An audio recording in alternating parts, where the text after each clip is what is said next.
Salam sejahtera untuk kita semua. Perkenalkan, saya adalah Satria Bangun, CGP dari Deli Serdang. Berikut adalah coaching model Tirta, yaitu T, tujuan, I, identifikasi masalah, R, rencana aksi, dan T, tanggung jawab, yang bisa kita lihat dari video praktek berikut ini.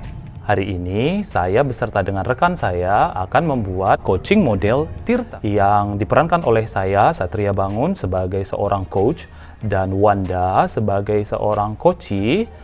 Di sini dia sebagai seorang siswa kelas 3 SD dan Saminam sebagai pengamat atau pemberi masukan saat kegiatan coaching ini dilakukan. Selamat menyaksikan. Assalamualaikum warahmatullahi wabarakatuh. Selamat sore Bapak-Bapak semuanya. Sekarang kita di kasus 2. Sebelumnya saya akan memperkenalkan terlebih dahulu. Coach kita kali ini adalah seorang guru yang diperankan oleh Bapak Satria Bangun. Coach kita adalah seorang siswa yang diperankan oleh Bapak Wanda. Dan saya sendiri, saya sebagai observer.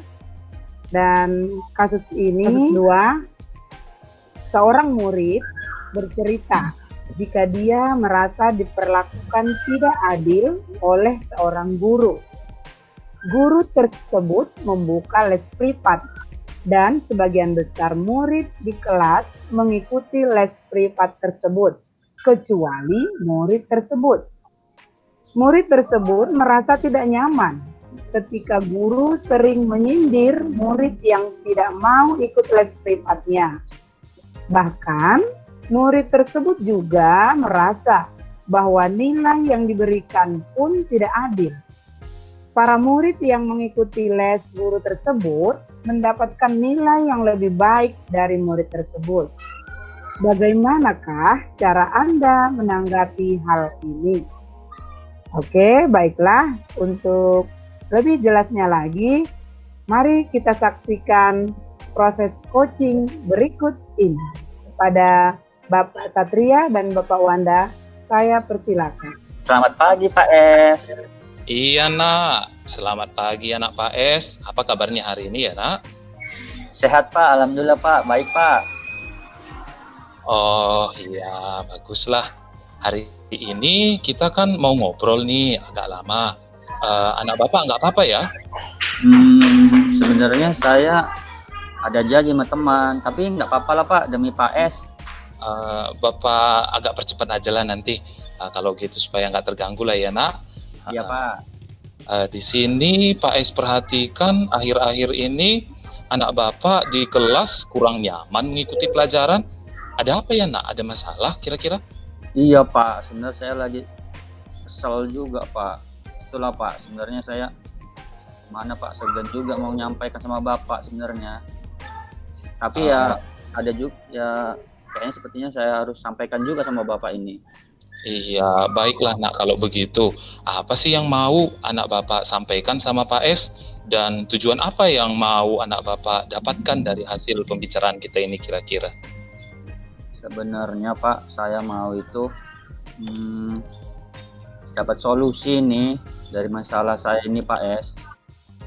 Terus masih ada lagi kira-kira nak? Ya ada lagi Pak S. Saya Iya, apa itu kira-kira? agak bingung gitu Pak, kenapa saya seperti diperlakukan tidak adil di kelas sendiri Pak. Maksudnya bagaimana ya anak Bapak? Coba anak Bapak ceritakan dulu sama Pak S, apa yang sedang kamu rasakan di kelas itu. Jadi gini Pak, saya merasakan itu diperlakukan secara tidak adil gitu Pak, dengan seorang guru di kelas gitu Pak. Kalau Pak S boleh tahu di pelajaran apa itu ya nak? Nggak apa-apa ini Pak.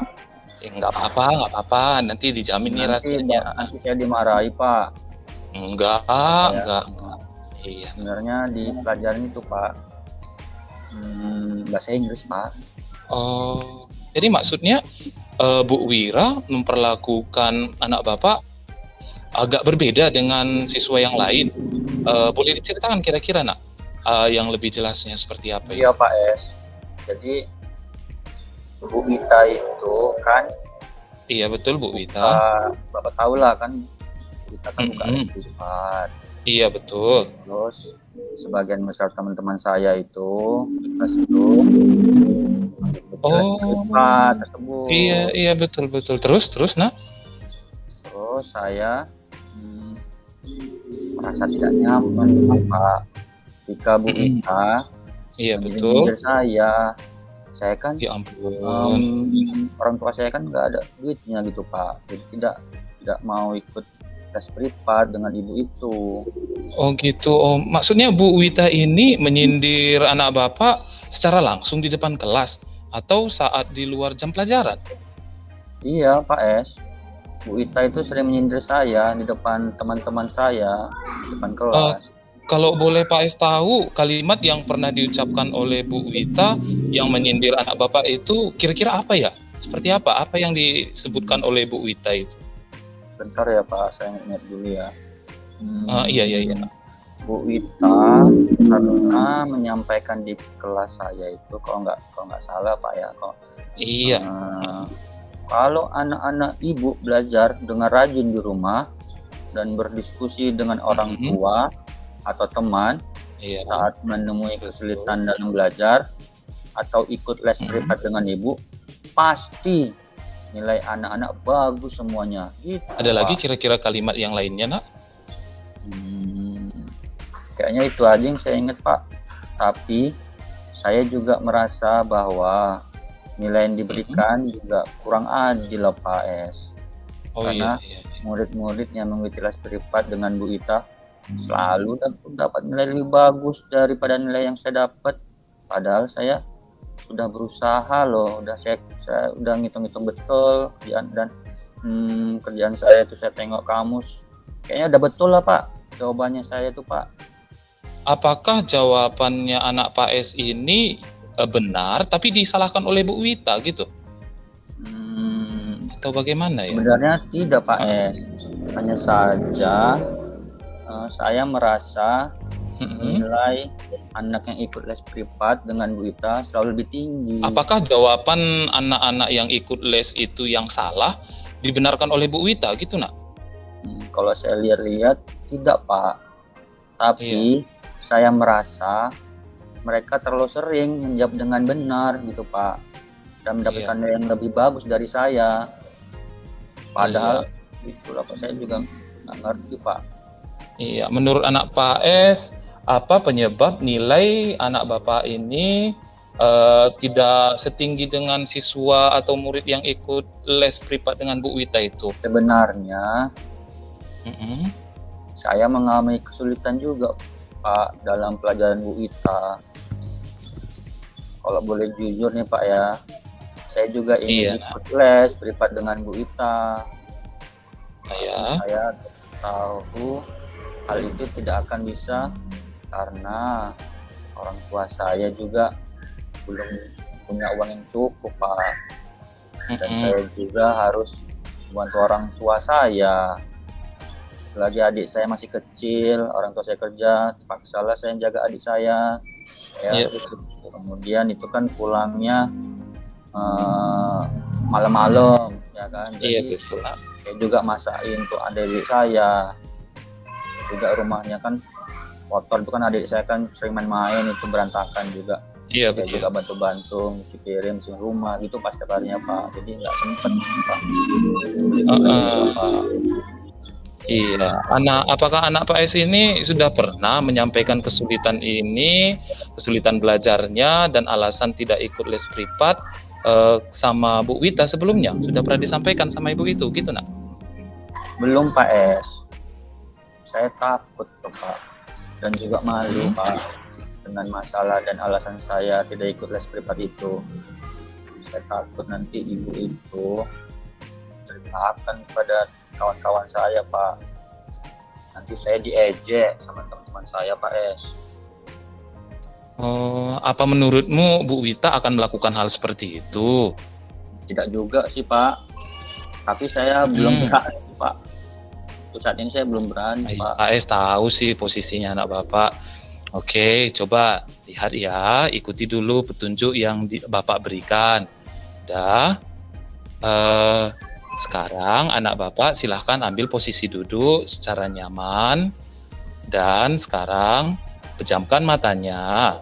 Kemudian tarik napas dalam-dalam pada hitungan 1, 2, dan 3. Pada hitungan keempat, 5, 6.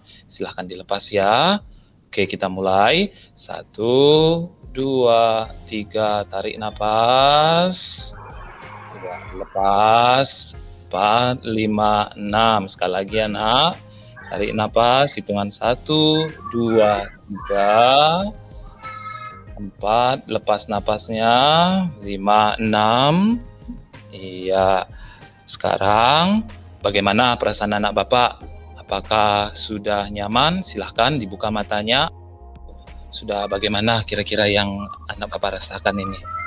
Saya merasa sudah semakin nyaman, Pak. Saya sudah tenang, tidak takut lagi, Pak S. Terima kasih, Pak S. Iya, kira-kira menurut anak Bapak, apa yang akan anak Bapak lakukan dalam waktu dekat ini untuk menyelesaikan masalahnya ini? Hari ini, setelah pulang sekolah, saya akan memberanikan diri untuk menemui Bu Ita dan juga menyampaikan kesulitan belajar saya. Iya. Dan mungkin alasan-alasan saya kenapa tidak bisa ikut kelas privat dengan Ibu Ita. Iya. Dan insya Allah Bu Ita ya akan mengerti dengan situasi saya, Pak S. Memang kalau anak Bapak ini belajar bahasa Inggris di rumah itu belajarnya seperti apa? Sebenarnya saya suka belajar bahasa Inggris, Pak S. Biasanya saya Terus? mengulang pelajaran di rumah sambil menghafal kata-kata bahasa Inggris. Dengan nyanyian sewaktu saya membantu ibu. Namun saat ujian saya sering lupa. Pak Es agak tertarik ini dengan menghafal kata-kata bahasa Inggris dengan nyanyian itu. Bisa anak Bapak jelaskan lagi maksudnya itu seperti apa ya? Gini Pak Es, agar saya lebih mudah menghafal dan memahami kata-kata dalam bahasa Inggris, saya membuatkan lirik lagunya yang sesuai menurut saya, Pak. Iya, itu adalah potensi anak Bapak sebenarnya. Disitulah potensi anak Bapak terlihat. Jadi sekarang menurut anak Bapak, komitmen apa yang dapat anak Bapak lakukan ke depannya agar nilai bahasa Inggrisnya jadi jauh lebih baik lagi? Baik Pak Es, saya akan mencoba mengatur jadwal dengan Bu Ita agar dapat menolong saya saat ada materi pelajaran yang saya kurang paham, dan juga meminta trik agar lebih mudah memahami materi pelajaran tersebut. Dan di rumah saya akan berusaha lebih giat lagi mengulangi pelajaran lewat nyanyian-nyanyian itu, Pak. Oh, bagus sekali. Itu sebuah komitmen yang sangat luar biasa. Kemudian menurut anak Bapak, siapa sih yang bisa mengingatkan anak Bapak ini tentang komitmennya tadi? Biar nggak lupa nih ceritanya. Oh iya, si Rafa Pak Es.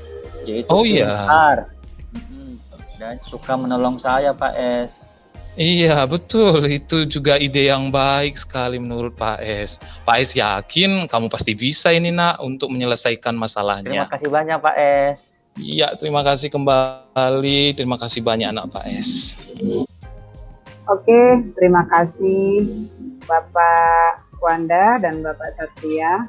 Baiklah, di sini saya sebagai observer melihat bahwa langkah-langkah yang telah dilakukan dalam praktek coaching ini, model Tirta ini telah terpenuhi. Yang pertama yaitu tujuan, menyampaikan tujuan coaching jelas terlihat ada ya. Di dalam dialog tadi, coach telah menanyakan apa yang mau kamu dapatkan dari diskusi kita hari ini. Nah, jadi ini menunjukkan bahwa memang tujuan itu ada terlihat di sana, dan si coach juga menjawab bahwa dia menginginkan adanya solusi terhadap masalah yang dihadapinya.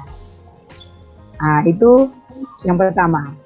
Langkah yang kedua, identifikasi saya melihat dari dialog-dialog yang tadi juga terlihat jelas identifikasinya ada, terlihat dengan pertanyaan coach yang menanyakan, coba kamu ceritakan sama Pak S, apa yang sedang kamu rasakan. Nah, itu langkah awal untuk proses identifikasi. Lalu setelah coach menjelaskan permasalahannya, sampai lagi coachnya menanyakan lagi, kalau boleh tahu di pelajaran apa ya, gitu. Jelas teridentifikasi bahwa sebenarnya coach merasa diberlakukan secara tidak adil oleh guru bahasa Inggris ini. Tidak adilnya dia karena merasa bahwa nilainya itu tidak selalu nilai yang tadi yang selalu lebih tinggi dibanding nilainya. Nah, jadi dan di sini pun coach terlihat memperjelas apakah dia merasa tidak adilnya itu karena memang jawabannya benar tapi disalahkan, atau sebaliknya murid yang les tadi salah lalu dibenarkan. Dan ternyata memang tidak, ya.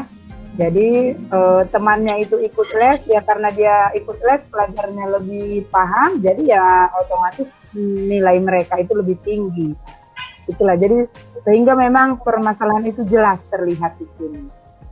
Nah, langkah yang berikutnya rencana aksi. Rencana aksi juga saya melihat di sini jelas juga, karena coach menanyakan kira-kira apa yang akan kamu lakukan dalam waktu dekat ini untuk menyelesaikan masalahmu ini. Nah, jadi coach di sini bukan coach yang memberi solusi, tapi coach menggali supaya coach yang menemukan sendiri jalan keluar, menemukan sendiri solusi atas permasalahannya. Dan ternyata coach dia menemukan solusi untuk permasalahannya, yaitu katanya dia akan menemui Bu Wita, si guru les privat tadi, si guru bahasa Inggris tadi. Dia akan menemui dan akan menjelaskan alasan dia kenapa tidak ikut les privat. Nah, selain itu juga ada aksi yang lain juga yang akan dilakukannya, yaitu dia akan belajar bahasa Inggris itu di rumah gitu. Dia akan lebih rajin lagi katanya mengulang pelajaran bahasa Inggrisnya di rumah, itu melalui salah satunya melalui nyanyian. Dan ternyata itu didukung oleh coach. Itu di rencana aksinya. Nah, di langkah tanggung jawab, juga saya ada melihat coach menanyakan komitmen apa yang akan dilakukan ke depan. Nah, ternyata coach juga bisa menemukan sendiri solusinya, yaitu menjelaskan sendiri tanggung jawabnya. Dia akan buat jadwal, dia akan meminta kepada guru bahasa Inggrisnya itu bagaimana trik supaya nilai bahasa Inggris ini bisa lebih baik. Nah, dan dia juga katanya komitmen akan mengulang pelajarannya di rumah. Nah, selain itu juga coach ada terlihat menanyakan pihak-pihak yang terlibat, pihak-pihak yang membantu coach nantinya untuk menjalankan tanggung jawabnya ini. Dan ternyata coach ada teman yang bisa membantunya. Nah, dan itu semuanya didukung oleh coach. Nah, jadi demikianlah saya amati dari praktek coaching di kasus 2 ini. Saya kira demikian dari saya. Untuk secara keseluruhan saya melihat praktek ini sudah berjalan baik. Assalamualaikum warahmatullahi wabarakatuh. Waalaikumsalam. Demikianlah video praktek coaching model Tirta. Semoga bermanfaat bagi kita semua. Terima kasih.